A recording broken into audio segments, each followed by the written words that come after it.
Well, hello, friends, neighbors. John, your whiskey neighbor here. Welcome down the Nook. It's Sunday, or it will be Sunday when I show this, so I want to shoot some samples. I think I've got some treats here before me. At least I'm pretty excited to try these out. I was over at Whisky Drop, and Dave was showing me some new bottles that they have from Lost Lantern. Lost Lantern, as I understand it, shops through different distilleries in the U.S.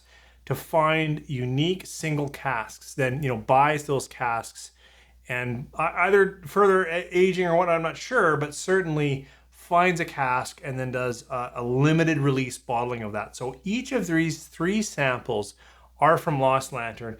They're all single casks.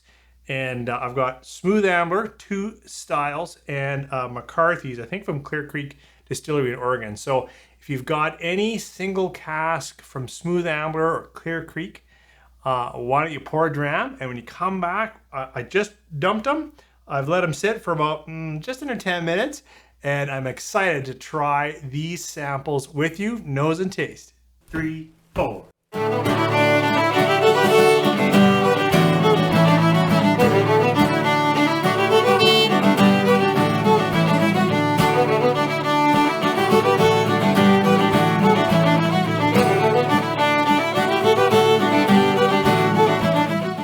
Thanks for coming back. As I was saying in the opener, these samples are from Lost Lantern.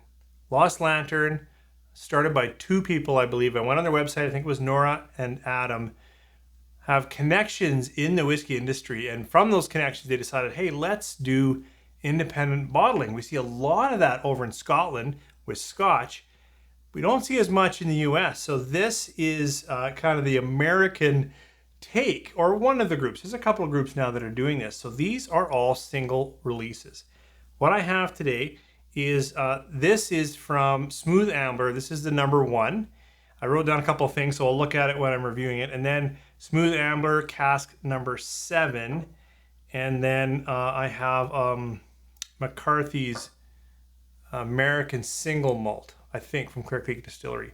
So the first one I'm going to try is this Smooth Ambler number 1. Now, I wrote down what I have here, and it's released at 61.5%. It is their own spirit. Smooth Ambler definitely sources and blends different whiskey or different bourbons. In this case, this is their own distillate from West Virginia. I know it's high in corn. I think it's around 71 or so percent corn, and then about 21.5% red winter wheat, and the rest in malted barley. Aged 5 years in small barrels, so I think around 53-gallon barrels. It sounds like the right numbers that I read when I went and looked up their website. I found that information though on the Lost Lantern website. This is cask number 1, Smooth Ambler. Oh, it's expecting even more heat off of that. It's nice. It's cinnamon, spice, oak. There's a light fruit in there, a little bit of berry or something like that. For a 61% or so ABV, I really expect it to be hit back. 5 years is still pretty young. This was really nice on the nose. Try it on the palate. Cheers.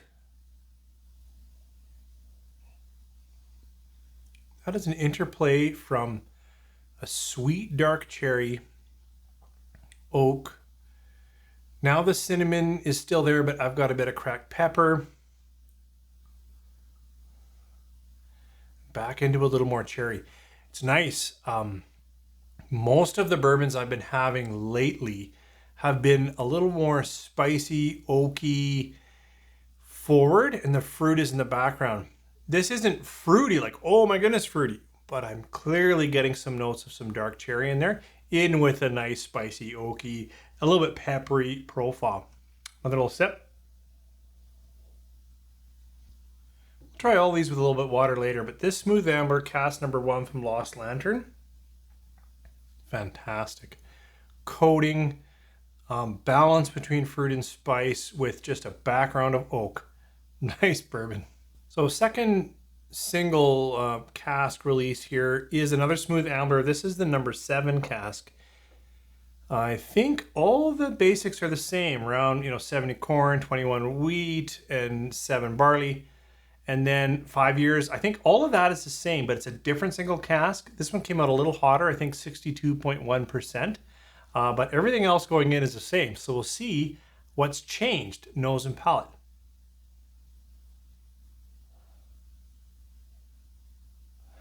That is a little sweeter. Yeah, this is a little richer, more fruit. This is a little sweeter. I would almost say a little graham cracker, a little malt, a little something like that. Definitely less fruit. Try it on the palate. Cheers. A little honey. For me, a little graham cracker or a little cocoa crust, a little something more pastry, more baking, more almond, a little bit perhaps. Another sip.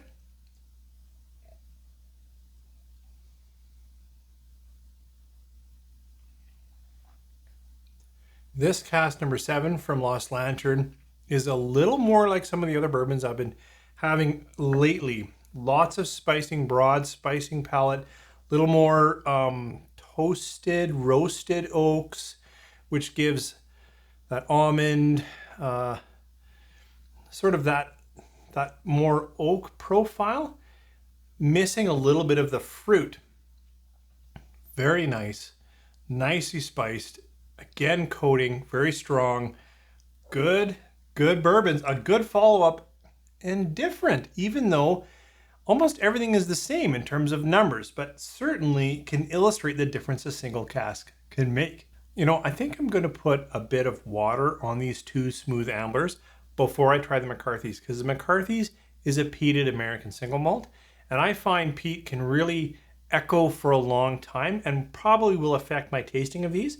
So I'm going to put some water on it and then come back and tell you what it tastes like. Coming back to the 2 Smooth Amblers from Lost Lantern. And again, I just have to say thanks, Dave, from Whisky Drop for these samples. I'm going to try the number 1 here with some water.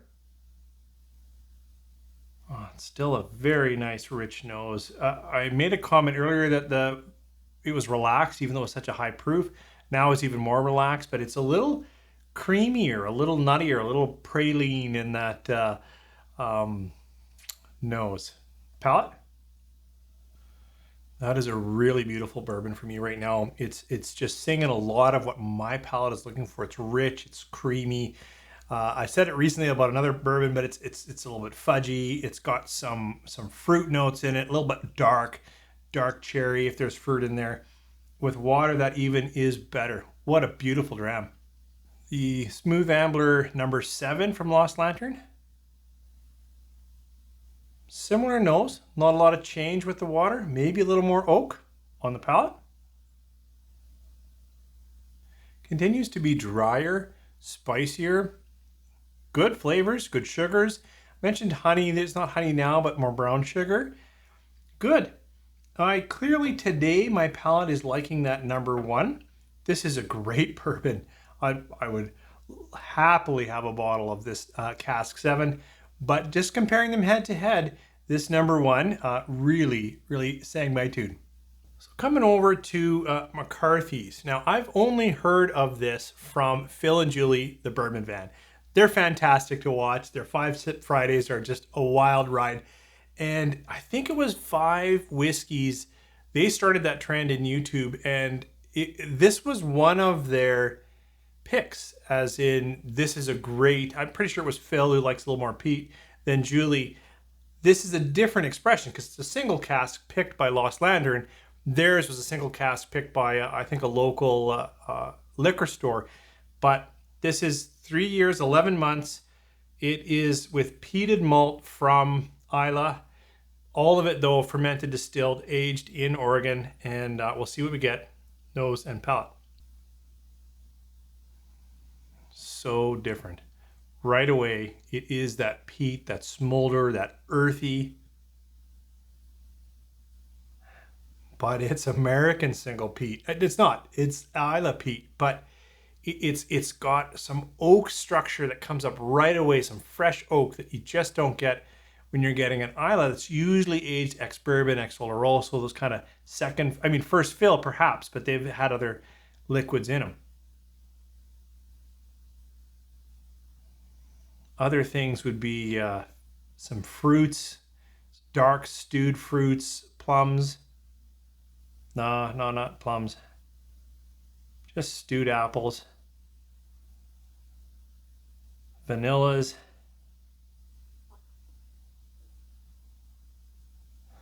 There's a little sweet berry in there, like something tangy. Let's try it on the palate. Cheers. That's exceptional. It is creamy, it's palate filling, it's bold, got a real mix of some nice light cut fruits, but smoldered and smoked and stewed and cooked down. There's some spice from either the alcohol. Oh, what is this one released at? 57, about 57% ABV. A little spicy on the finish. The oak that was in the nose is present the way through, but not as strong as I'd expected on the finish. Lots of peat, lots of earth, lots of smolder, lots of campfire. A little bit of ash, but it's not dry ashy. It's a little bit more bark mold, smoking in a fire, that kind of thing. Gonna try another sip. Cheers. That's just so good. So good. I gotta try it with a little bit of water too. Then I'll come back. We'll let it sit a little bit. Coming back to the McCarthy's. Oh, what's the cask number on this? Oh, doesn't say. On their website it says it was cask number 5. That shifted quite a bit in the nose. It's backed off on some of the peat. Wow, for some reason I got like a root beer. Really cool. Try it on the palate. Cheers. Sweeter again. Some vanillas, some sugars, I'm gonna get a little bit of that root beer or Dr. Pepper in there. Very interesting that came up, but a little bit of sweet cola or something going on came up. Still spicy, still oaky, still char and smolder going on. Again, a little ash, but it's not ashy. Like there's a difference with some peats from Islay are just drying ash, and that's not what I'm getting here. What I've learned here today is that Nora and Adam from Lost Lantern can pick single casks. Each one of these samples is just fantastic. Of course, it's always just my palate, and I just poured them. I tasted them the first time with you, so take everything with a grain of salt. I will say for my palate, these are each excellent whiskeys. Very unique American peated single malt here from Oregon. My favorite is this Smooth Ambler number 1. It is singing my tune. So much so that I wonder if they still have a bottle on the shelf. It might need to come my way. Thanks for joining me. Thanks, Dave, from Whisky Drop for the samples. And I hope you guys have had just a great Sunday. And the work week coming up is fantastic. You take care.